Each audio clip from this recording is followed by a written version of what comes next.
ও ফিরোজ ভাই, হ্যাঁ ভাই। কি করছো বসে? আর বৈশা বৈশা খুব চিন্তা ভাবনায় আছি রে ভাই। তাই তো তুমি যে এই যে সবসময় এই গলায় দেখি গামছা নিয়েই থাকো, এর কারণটা কি গো?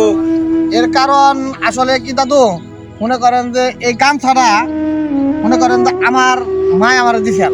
হ্যাঁ, কাজতে আমার মায় আমার কইছিল তুমি জেনে যাও গামছাটা নগে রাখো। সেই হিসাব করে মনে করেন যে আমি সব সময় যত জায়গায় যাই কিন্তু গামছাটা আমি কোন সময় ছাড়ি না, গামছাটা সব সময় রাখি। তো একটা কথা কি, আমার মতো মার পাগল যারা, তারা জানি এরকম গামছা যেরকম আমি রাখা ধরছি এরকম জানি সবাই যদি তার মায় যদি কেউ কিছু দেয় ওই রকম ভাবে জানি সব সময় জানি রাখে।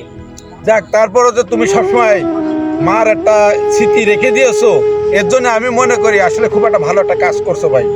তা আমিও কিন্তু গামছা মাঝে মধ্যে রাখি, আমার কোনো স্মৃতি টিতির জন্য না, ভালো লাগে তাই রাখি। আচ্ছা ঠিক আছে যদি